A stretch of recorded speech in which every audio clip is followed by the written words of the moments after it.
2023 সালের 7 অক্টোবর ইসরায়েলে আকস্মিক হামলা চালায় ফিলিস্তিনের স্বাধীনতাকামী গোষ্ঠী হামাস। ইসরায়েলের যেসব এলাকায় হামাস হামলা করেছিল তার মধ্যে অন্যতম ছিল দক্ষিণ ইসরায়েলের কিবুটজ নির ওজ। হামাসের হামলায় সে এলাকার অনেক ইসরায়েলি নিহত হন, যাদের বেশিরভাগই ছিলেন স্থানীয় কৃষক সম্প্রদায়। ওই হামলার 20 মাস পর প্রথমবারের মতো এলাকাটি পরিদর্শনে গিয়েছেন ইসরায়েলের প্রধানমন্ত্রী বেনিয়ামিন নেতানিয়াহু। 3 জুলাই এলাকা পরিদর্শন ও ক্ষতিগ্রস্ত পরিবারের সাথে দেখা করতে যান নেতানিয়াহু। তবে তার এই সফর মোটেও নির্বিঘ্ন ছিল না। কিবুটজে প্রবেশের আগে নেতানিয়াহুর বিরুদ্ধে বিক্ষোভ করে স্থানীয়দের একাংশ। তারা নেতানিয়াহুকে লক্ষ্য করে দুর্নীতিগ্রস্ত, পরিত্যক্ত ও খুনি বলে স্লোগান দিতে থাকেন। বিক্ষোভকারীরা জড়ো হওয়ার পর যে কোনো অপ্রীতিকর পরিস্থিতি এড়াতে বিকল্প রাস্তা দিয়ে গাড়িবহর নিয়ে নির ওজে প্রবেশ করেন নেতানিয়াহু। স্থানীয়দের অভিযোগ, অনেক আহ্বান সত্ত্বেও হামাসের হামলার পর বিধ্বস্ত কিবুটজ দেখতে আসেননি প্রধানমন্ত্রী। নেতানিয়াহুর লজ্জিত হওয়া উচিত। তিনি সব জায়গায় গেলেও আমাদের কাছে আসেননি। তাকে আমাদের কাছে ক্ষমা চাইতে হবে। প্রতিটি জীবিত ব্যক্তির কাছে তার ক্ষমা চাইতে হবে। আমি তার কাছে এটাই শুনতে চাই। আসলে সত্যের মুখোমুখি হওয়া অনেক কঠিন কাজ। তিনি প্রধানমন্ত্রী ছিলেন, ফলে এসবের জন্য তিনিও দায়ী। কিন্তু এই মুহূর্তে আমাদের সবাইকে ঘরে ফিরিয়ে আনার দিকে মনোনিবেশ করা উচিত। এটাই সবচেয়ে গুরুত্বপূর্ণ বিষয়। ইসরায়েলি সংবাদ মাধ্যম হারেজের খবর অনুযায়ী প্রায় 1 বছর আগে নেতানিয়াহু কিবুটজ পরিদর্শনে যাওয়ার প্রস্তুতি নিচ্ছেন বলে তার কার্যালয় ঘোষণা দেয়। কিন্তু বাসিন্দাদের বারবার অনুরোধ সত্ত্বেও সেই সফর হয়নি। এমনকি 1 বছরেরও বেশি সময় আগে প্রধানমন্ত্রী নেতানিয়াহু একটি সংবাদ সম্মেলনে গাজা সীমান্ত সংলগ্ন সম্প্রদায়ের মানচিত্র উপস্থাপন করেছিলেন, যেখানে কিবুটজ নির ওজের নাম অনুপস্থিত ছিল। 7 অক্টোবরের হামলায় এই কিবুটজ ছিল অন্যতম প্রধান লক্ষ্যবস্তু। ওই হামলায় কিবুটজে অন্তত 100 জনেরও বেশি নিহত হন। হামলার সময় অন্তত 32 জনকে জিম্মি করা হয়। এছাড়াও আহত হয়েছেন অনেকে। সেদিন ইসরায়েলি প্রতিরক্ষা বাহিনী হামলার প্রথম কয়েক ঘণ্টা নির ওজে তেমন প্রতিরোধ করতে পারেনি, যার ফলে দীর্ঘ সময় এলাকাটি হামাসের নিয়ন্ত্রণে ছিল। কিবুটজের কিছু মানুষ নিজেরাই অস্ত্র তুলে নিয়ে প্রতিরোধ করে তুললেও সেটি যথেষ্ট ছিল না। হামলার পর নির ওজ খালি করে দেওয়া হয়। বেঁচে যাওয়া বাসিন্দাদের অনেককে আশ্রয়কেন্দ্র বা অস্থায়ী জায়গায় স্থানান্তর করা হয়। কিবুটজ মূলত গ্রামের মতো একটি সমবায় বসতি, যেখানে মানুষ তাদের সম্পদ ও আয় ভাগাভাগি করে থাকেন। নির ওজ কিবুটজটির জায়গায় আগে ফিলিস্তিনি গ্রাম আল কুবাইবা ছিল। 1948 সালের আরব ইসরায়েল যুদ্ধের সময় গ্রামটি ধ্বংস হয়ে যায় এবং গ্রামবাসীরা বাস্তুচ্যুত হন। এরপর 1955 সালে ইউরোপ থেকে আসা ইহুদি অভিবাসীরা নির ওজ কিবুটজটি গড়ে তোলেন। মীর ফজলে রাব্বি, বাংলা ভিশন।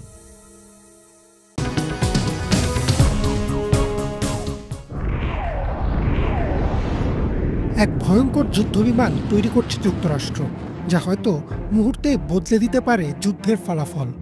বলা হচ্ছে এ যাবৎকালের সবচেয়ে দ্রুত গতির বিমান হতে যাচ্ছে এই SR-72 ডার্ক স্টার। বিমানটির নির্মাতা প্রতিষ্ঠান লোকহেড মার্টিন দাবি করছে এটি মার্ক 6 বা শব্দের চেয়েও 6 গুণ বেশি গতিতে উঠতে পারবে।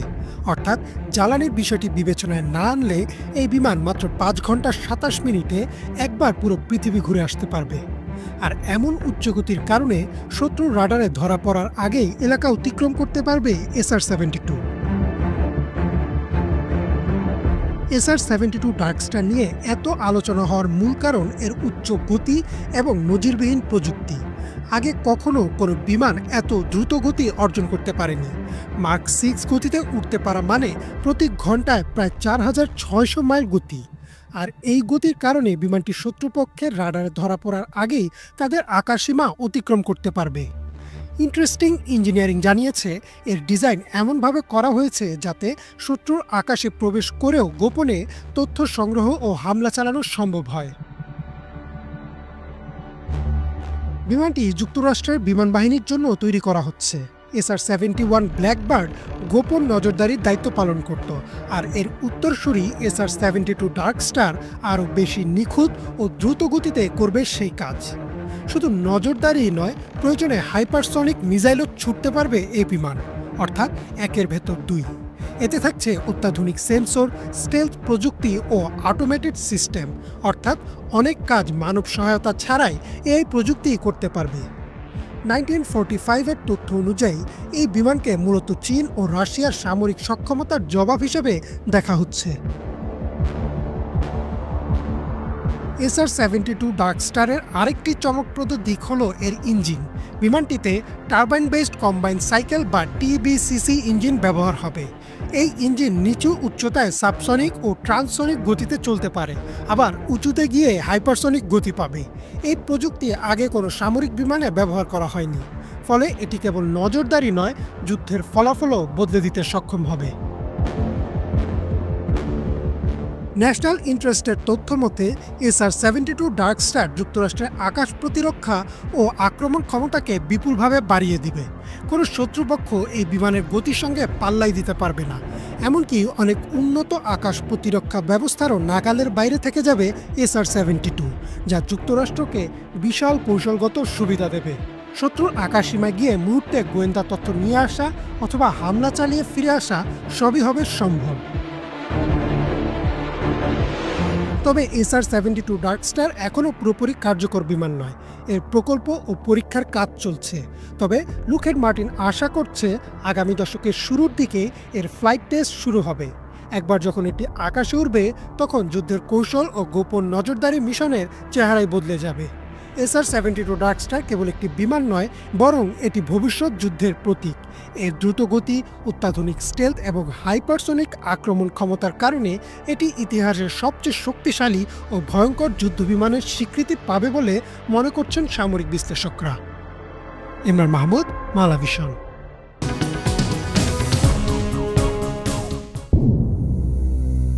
যুদ্ধের সময় ইরানের সর্বোচ্চ ধর্মীয় নেতা আয়াতুল্লাহ আলী খামেনিকে হত্যার একাধিক হুমকি আসে ইসরায়েল ও যুক্তরাষ্ট্রের দিক থেকে, কিন্তু তিনি ছিলেন একেবারেই অজ্ঞাত এক সুরক্ষিত স্থানে। তবে যুদ্ধ শেষ হয়ে যাওয়ার বেশ কিছুদিন চলে গেলেও তিনি প্রকাশ্যে না আসায় ইরানিদের মধ্যে এক ধরনের উদ্বেগ উৎকণ্ঠা কাজ করছিল। কেমন আছেন সর্বোচ্চ ধর্মীয় নেতা? আদৌ কি তিনি সুস্থ আছেন? অনেকের মাঝে আগ বাড়িয়ে আরও অশুভ চিন্তাও উঁকি দিচ্ছিল। কিন্তু না, অবশেষে সব জল্পনা কল্পনার অবসান ঘটিয়ে যুদ্ধ শুরুর পর প্রথমবারের মতো জনসমক্ষে হাজির হয়েছেন ৮৬ বছর বয়সী আয়াতুল্লাহ আলী খামেনি। জানান দিয়েছেন তিনি বহাল তবিয়তে আছেন। পবিত্র আশুরা উপলক্ষে ৫ জুলাই তেহরানে ইমাম খোমেনি হোসেইনিয়া মসজিদে সশরীরে হাজির হন ইরানের সর্বোচ্চ ধর্মীয় নেতা। এ সময় তাকে দেখে উচ্ছ্বসিত হয়ে পড়ে উপস্থিত জমায়েত। দাঁড়িয়ে হর্ষধ্বনিতে সর্বোচ্চ নেতাকে স্বাগত জানায় তারা। আত্মগোপনে থাকলেও আশুরার দিন তিনি জনসমক্ষে আসতে পারেন, অনেকেরই এমন পূর্বানুমান ছিল। সমগ্র মুসলিম জনগোষ্ঠীর কাছে আশুরা তাৎপর্যবাহী হলেও শিয়া জনগোষ্ঠীর জীবনে এর প্রভাব আরও বেশি। ফলে সর্বোচ্চ নেতা প্রকাশ্যে আসার জন্য এ দিনটিকে বেছে নিতে পারেন বলে মনে করা হচ্ছিল।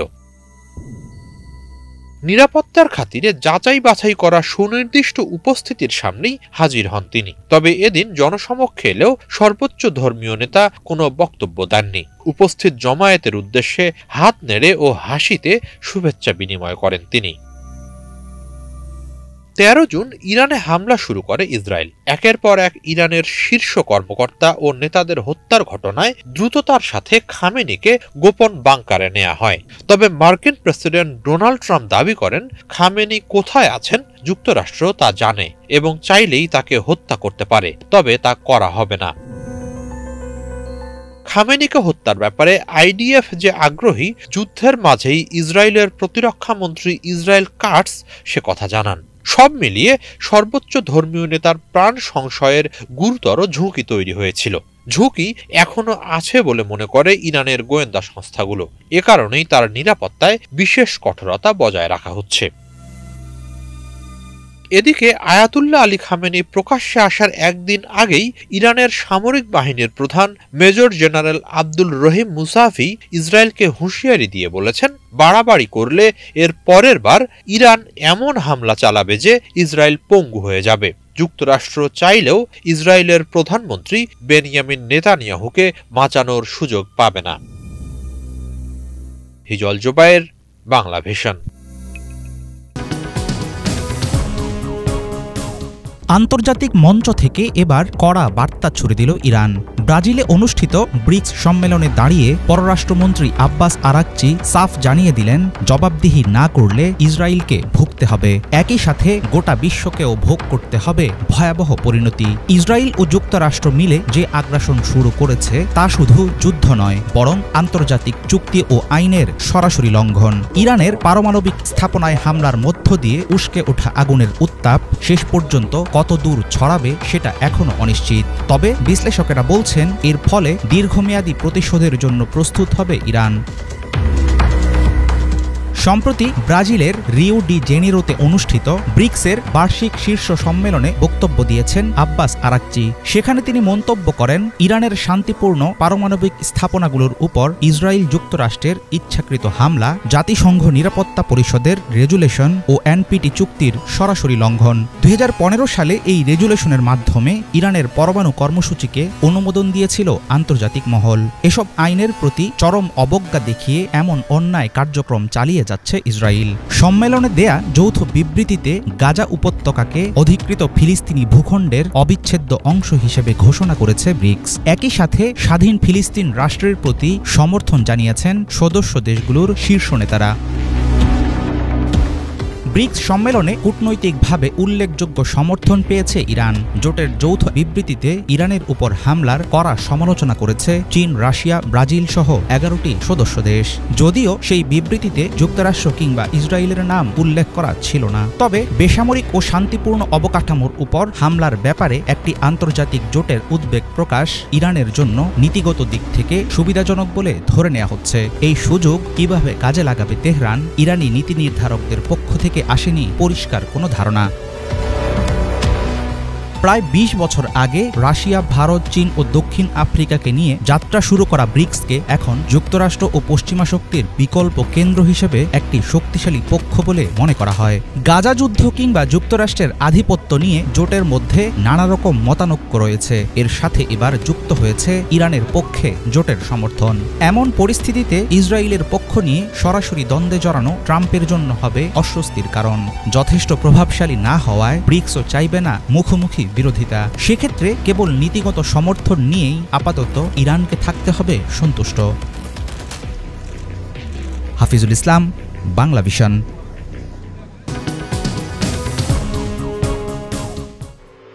সম্প্রতি বিশ্বে প্রথমবার সফলভাবে ডায়াবেটিস রোগ সম্পূর্ণ নিরাময়ের দাবি করেছে চীনের একদল গবেষক। স্টেম সেল থেরাপি নামের এক বিশেষ চিকিৎসার মাধ্যমে এই অসাধ্যকে সাধন করা হয়েছে বলে দাবি করা হচ্ছে। আর এই খবর বৈজ্ঞানিক অঙ্গনে বড় আলোড়ন তুলেছে। পাশাপাশি প্রশ্ন উঠেছে, কিভাবে এই চিকিৎসা দেয়া হচ্ছে? এর কি সব ধরনের ডায়াবেটিস নিরাময় করতে পারবে, অথবা এই চিকিৎসার খরচ কেমন হতে পারে? সেলস ফর লাইফে প্রকাশিত একটি প্রতিবেদন মতে চীনের গবেষকরা শুধুমাত্র টাইপ 1 ডায়াবেটিস নিরাময় করতে পেরেছেন। তাই প্রথমে বোঝা দরকার টাইপ 1 ডায়াবেটিস আসলে কি। স্মিথসোনিয়ান ম্যাগাজিনের তথ্য মতে টাইপ 1 ডায়াবেটিস হচ্ছে এমন এক ধরনের রোগ যেখানে মানুষের শরীরে রোগ প্রতিরোধ ব্যবস্থা ভুল করে অগ্রাশয়ের ভেতরের এক গুরুত্বপূর্ণ কোষ বিটা সেল নষ্ট করে ফেলে। অথচ এই বিটা সেল থেকে তৈরি হয় ইনসুলিন নামের হরমোন, যা আমাদের রক্তে চিনি নিয়ন্ত্রণ করে। বিটা সেল নষ্ট হয়ে গেলে ইনসুলিনের ঘাটতি দেখা দেয়, ফলে রক্তের সুগার বেড়ে যায়। আর এ কারণে টাইপ 1 ডায়াবেটিসে আক্রান্ত অনেক রোগীকেই ইনসুলিন ইনজেকশন নিতে হয়। চীনের গবেষকরা এই সমস্যার সমাধানে এক বিশেষ উপায় বেছে নিয়েছেন। সেলস ফর লাইফের প্রতিবেদন মতে তারা 25 বছর বয়সে এক নারীর দেহে নতুন স্টেম সেল প্রতিস্থাপন করেছেন। স্টেম সেল এমন এক ধরনের বিশেষ কোষ যা থেকে শরীরের যে কোনো ধরনের কোষ তৈরি করা যায়। গবেষকরা রোগীর রক্ত ও অস্থিমজ্জা থেকে এই স্টেম সেল সংগ্রহ করেন। তারপর সেগুলো বিশেষ ল্যাবে এমনভাবে প্রক্রিয়াজাত করা হয় যাতে তা অগ্নাশয়ের নতুন বিটা সেলে পরিণত হতে পারে। এই বিটা সেলগুলো দেহে প্রতিস্থাপন করা হলে তা আবার ইনসুলিন উৎপাদন করা শুরু করে। ফলে সেই রোগী 1 বছরের বেশি সময় ধরে কোনো ইনসুলিন ইনজেকশন ছাড়াই স্বাভাবিক জীবনযাপন করছেন। তবে সাধারণ মানুষের জন্য চিন্তার বিষয় হচ্ছে এই চিকিৎসার খরচ অনেক বেশি। প্রাথমিক ধাপের গবেষণা ও চিকিৎসার জন্যই কয়েক লাখ মার্কিন ডলার ব্যয় হচ্ছে। তবে বিজ্ঞানীরা আশা করছেন এটি বাণিজ্যিকভাবে ছড়িয়ে পড়লে খরচ অনেক কমে আসবে। এখনই এটি সাধারণ মানুষের জন্য সহজলভ্য নয়। গবেষণা পর্যায়ের এই থেরাপি এখনও আন্তর্জাতিক চিকিৎসা নিয়ন্ত্রক সংস্থার অনুমোদন প্রক্রিয়ায় রয়েছে। তাই বিশ্বজুড়ে যে 90 লাখের বেশি মানুষ টাইপ 1 ডায়াবেটিসে ভুগছেন তাদের সবাই এখনও এই চিকিৎসা নিতে পারবেন না। আন্তর্জাতিক ডায়াবেটিস ফেডারেশনের 2024 সালের হিসেব অনুযায়ী শুধুমাত্র বাংলাদেশেই প্রায় 27,000 টাইপ 1 ডায়াবেটিস রোগী রয়েছেন। বাংলাদেশ ডায়াবেটিস অ্যাসোসিয়েশনের তথ্য মতে একজন রোগীর চিকিৎসা ও ঔষধ বাবদ বছরে গড়ে 50 থেকে 70,000 টাকা খরচ হতে পারে। সেই হিসেব অনুযায়ী কোনো ব্যক্তি যদি 30 বছর বয়সে ডায়াবেটিস আক্রান্ত হন এবং পরবর্তী 20 বছর বেঁচে থাকেন তাহলে তার মোট খরচ দাঁড়ায় প্রায় 10 থেকে 15 লাখ টাকা। সেই হিসেব বিবেচনা করলে হয়তো এককালীন স্টেম সেল প্রতিস্থাপন চিকিৎসা করাটা বেশি লাভজনক। তবে বিজ্ঞানীরা সতর্ক করে বলেছেন এই প্রাথমিক সাফল্যকে পুরোপুরি স্থায়ী নিরাময় বলা ঠিক হবে না। রোগীর শরীরে কত বছর এই নতুন কোষ কাজ করবে তা বোঝার জন্য কয়েক বছর ধরে নজরদারি চালাতে হবে। এছাড়া বড় আকারের ক্লিনিক্যাল ট্রায়ালে একই সাফল্য পাওয়া দরকার। যদি সব ঠিক থাকে তাহলে আগামী কয়েক বছরের মধ্যে এই চিকিৎসা অনুমোদন পেতে পারে এবং রোগীদের জীবনে অভাবনীয় পরিবর্তন আনতে পারে। চীনের এই গবেষণা নতুন আশা দেখিয়েছে। একসময় যাকে সারা জীবনের রোগ বলে ধারণা করা হতো, বিজ্ঞানীরা এখন সেটাকেই নিরাময়ের দ্বারপ্রান্তে নিয়ে এসেছেন। তবে সাধারণ রোগীদের জন্য এর ব্যবহার শুরু হতে কিছুটা সময় লাগবে। এর মধ্যেই এ ধরনের গবেষণা সফলতার মুখ দেখতে শুরু করেছে। হয়তো অদূর ভবিষ্যতে ডায়াবেটিসও সাধারণ সর্দি কাশির মতো এক রোগে পরিণত হবে। ইমরান মাহমুদ, বাংলাভিশন।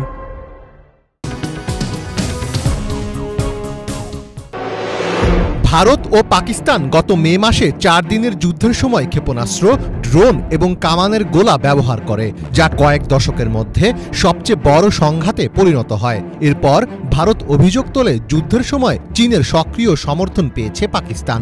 ভারতীয় সেনাবাহিনীর উপপ্রধান লেফটেন্যান্ট জেনারেল রাহুল সিং গত সপ্তাহে দাবি করেন চীন গুরুত্বপূর্ণ ভারতীয় অবস্থান সম্পর্কে ইসলামাবাদকে সরাসরি তথ্য দিয়েছে। How can we move our assets when he is aware of every single location due to Chinese satellites? তবে নয়াদিল্লির এসব অভিযোগ প্রত্যাখ্যান করেছেন পাকিস্তানের সেনাপ্রধান ফিল্ড মার্শাল আসিম মুনির। একই সুরে কথা বলছে চীনও।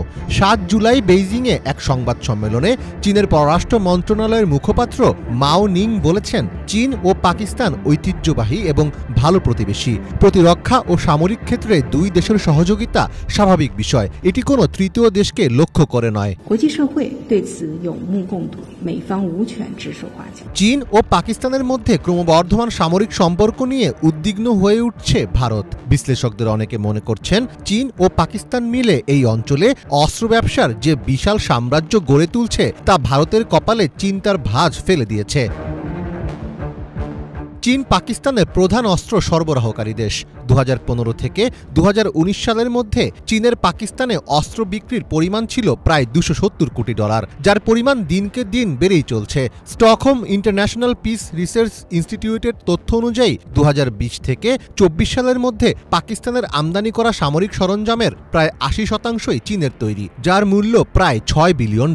এসবের মধ্যে রয়েছে আধুনিক যুদ্ধবিমান, ক্ষেপণাস্ত্র, রাডার ও আকাশ প্রতিরক্ষা ব্যবস্থা। ট্রেডিং ইকোনমিক্স ওয়েবসাইটের তথ্য বলছে শুধু 2024 সালেই পাকিস্তানে চীনের অস্ত্র রপ্তানির পরিমাণ ছিল $628,000 মার্কিন। কিন্তু প্রশ্ন হচ্ছে চীন কেন পাকিস্তানকে অস্ত্র বিক্রির প্রধান হাবে পরিণত করল? বিশ্লেষকদের মতে মূলত চীন পাকিস্তানকে একটি লাইভ ল্যাব বা প্রক্সি হিসেবে ব্যবহার করছে, যেখানে তারা তাদের সামরিক প্রযুক্তি বাস্তব যুদ্ধ পরিস্থিতিতে কেমন কাজ করে তা পরীক্ষা করছে। এছাড়া পাকিস্তানে সস্তা শ্রম থাকার কারণে কম খরচে এসব অস্ত্র তৈরি করা যায়। চীন শুধু যুদ্ধ বিমান ও ভারী অস্ত্র নয়, বিভিন্ন সামরিক যান ও অস্ত্রের ছোট অংশ পাকিস্তানে রপ্তানি করে। ফলে কম খরচে অনেক অস্ত্র পাকিস্তানের মাটিতেই তৈরি করতে পারে চীন। পশ্চিমাদের ভয়ে অনেক দেশ সরাসরি চীনের কাছ থেকে অস্ত্র কিনতে চায় না। এক্ষেত্রে পাকিস্তানকে ব্যবহার করে সেই অস্ত্রের ব্যবসা বড় করছে চীন। চীনের এই কৌশলে পাকিস্তানের লাভও নেহাত কম নয়। যুদ্ধবিমান বিক্রির বড় অংশ চীনের কাছে গেলেও পাকিস্তান প্রতিটি বিমানে 30 থেকে 50% অর্থ আয় করে। এক একটি বিমান বিক্রিতে পাকিস্তানের আয় হয় গড়ে $10 থেকে $15 মিলিয়ন। এছাড়া চীনা প্রযুক্তি কাজে লাগিয়ে পাকিস্তান কম মূল্যে যুদ্ধবিমান সহ বিভিন্ন অস্ত্র তৈরি করতে পারে, যা পশ্চিমা দেশগুলো থেকে কিনতে গেলে অনেক বেশি অর্থ খরচ হতো। পাকিস্তান সবচেয়ে বেশি লাভবান হচ্ছে তাদের যুদ্ধ প্রযুক্তি খাতে। চীনের সাথে যৌথভাবে কাজ করার কারণে পাকিস্তানের প্রতিরক্ষা শিল্পের বিকাশ ঘটছে। পাকিস্তান অ্যারোনটিক্যাল কমপ্লেক্স দিন দিন একটি আধুনিক যুদ্ধবিমান অ্যাসেম্বলি ও রক্ষণাবেক্ষণ কেন্দ্র হয়ে উঠছে। এমনকি ভবিষ্যতে সম্পূর্ণভাবে নিজস্ব প্রযুক্তির যুদ্ধবিমান তৈরির পথে এগোচ্ছে দেশটি। আর এভাবে চলতে থাকলে শীঘ্রই হয়তো এই উপমহাদেশে সামরিক শক্তির হিসাবে অন্যদের ধরাছোঁয়ার বাইরে চলে যেতে পারে পাকিস্তান। মীর ফজলে রাব্বি, বাংলা ভিশন।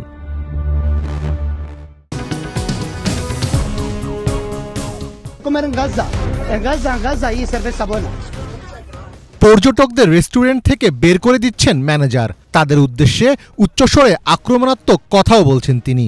না, তারা কোনো অপরাধী নন। তাদের প্রতি এই বিরূপ আচরণের কারণ তারা ইসরায়েলের নাগরিক। ঘটনাটি ঘটেছে স্পেনের ভিগো শহরের মিমাসা রেস্টুরেন্টে। স্পেনে বেড়াতে এসে সেই রেস্টুরেন্টে পানীয় অর্ডার করেছিলেন কয়েকজন ইসরায়েলি পর্যটক। কিন্তু তাদের কথা শুনে রেস্টুরেন্টের ম্যানেজার টের পান তারা ইসরায়েলের নাগরিক। এরপরই তাদের উপর চড়া হয়ে ওঠেন তিনি।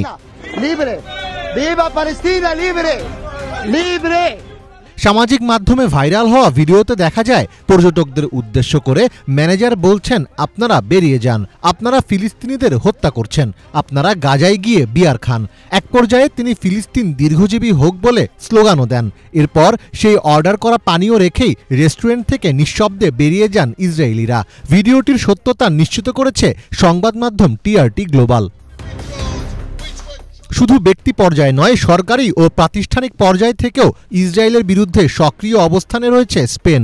2023 সালে স্পেনের প্রধান শহরগুলোতে ফিলিস্তিনে ইসরায়েলের আগ্রাসনের প্রতিবাদে মিছিল শুরু হয়। তার পরের মাসেই স্পেন সরকার ঘোষণা দেয় ইসরায়েলের জন্য নতুন কোনো অস্ত্র রপ্তানির লাইসেন্স অনুমোদন করা হবে না।